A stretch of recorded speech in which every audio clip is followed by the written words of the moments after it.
د یادو استنادي دیوالونو د ګټې اخیستنې په مراسمو کې د ولایتي شورا رئیس احمد علي حضرت، د کلو پراختیا وزارت مالیه او اداري سرپرست موین، ننګرهار د کلو پراختیا رئیس او د سیمې اوسیدونکو ګډون کړی و. په دغه مراسمو کې سلاکار وزیر او ننګرهار والي محمد ګلاب منګل وویل تر دې وړاندې په دغه سیمه کې د سیلابونو پر مهال د خلکو کورونه او ځمکې د تخریب له ګواښ سره مخامخ وي چې د یادو استنادي دیوالونو په جوړېدو سره دغه ستونزه حل شوه. استنادي دیوال د کلو د پراختیا او بیارغونې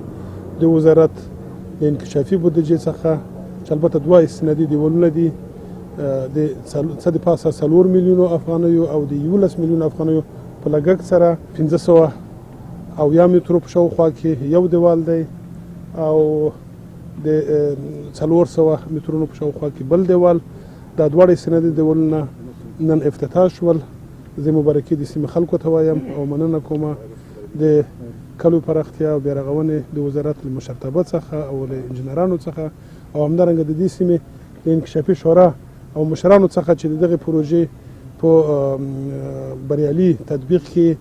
مرسته کړې ده. نوموړي ویل چې هڅه کوي څو په دې ولایت کې په بیلابیلو برخو کې د بیارغونې یو شمېر پروژې پیل کړي. د کلو پراختیا وزارت مالیه او اداري سرپرست موین میراج الدین شمس له سلاکار وزیر او ننګرهار والي مننه وکړه چې د یادو پروژو تطبیق ته زمینه برابره کړه او ژمنه یې وکړه چې د راتلونکي کال تر پایه پورې به دغه استنادي دیوال د بېسودو پل سره ونښلوي. دغه راز د ننګرهار د کلو پراختیا رئیس انجینر صفت الله شرف مل ویل د بېسودو ولسوالۍ اړوند کړۍ په سیمه کې د 1.4 میلیونه افغانیو په لګښت 450 مترو په اوږدوالي استنادي دیوال چې د شپږو میاشتو په موده کې د جوړولو چارې بشپړې شوې ګټې اخیستنې ته وسپارل شو. نوموړي زیاته کړه د سره رود ولسوالۍ اړوند د عمومي سیند غاړې ته د 11.23 میلیونه افغانیو په لګښت د 570 مترو په اوږدوالي یو بل استنادي دیوال هم تر جوړېدو وروسته ګټې اخیستنې ته وسپارل شو. د ډېر زیات هیوادوالو د هغوی د کورونو او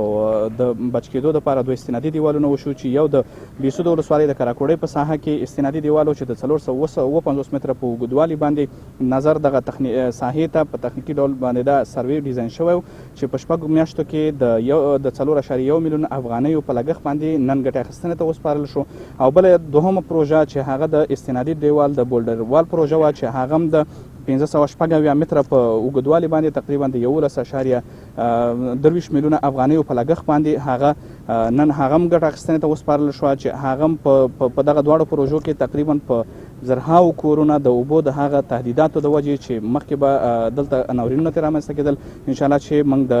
ولایت د مقام بیا خصوصا د والي صاحب په همکارۍ باندې وشو کولی چې دغه پروژې موږ دواړه نن ګټه اخیستنې ته وسپارل شو. نوموړی وایي یاد استنادي دیوالونه د کلو پراختیا وزارت د سیمه ییزې همغږۍ پروګرام په چوکاټ کې جوړ شول چې په جوړېدو سره د خلکو کورونه او ځمکې د سیلابونو له خطره وژغورل شوې. د سیمې قومي مشر حاجي شاه محمود خان له ولایت مقام او اړوند ادارو مننه وکړه چې د دې سیمې د خلکو کورونو او ځمکو ساتلو په موخه استنادي دیوالونه جوړ کړل. زمونږ دغه منطقه چې دا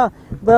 سیلاب د تهدید لاندې سیند تهدید لاندې ډېره زیاته ده چې زمونږ جوماتونه زمونږ مدرسې زمونږ کلی او زمونږ زراعتي ځمکه د تهدید لاندې ده. نو د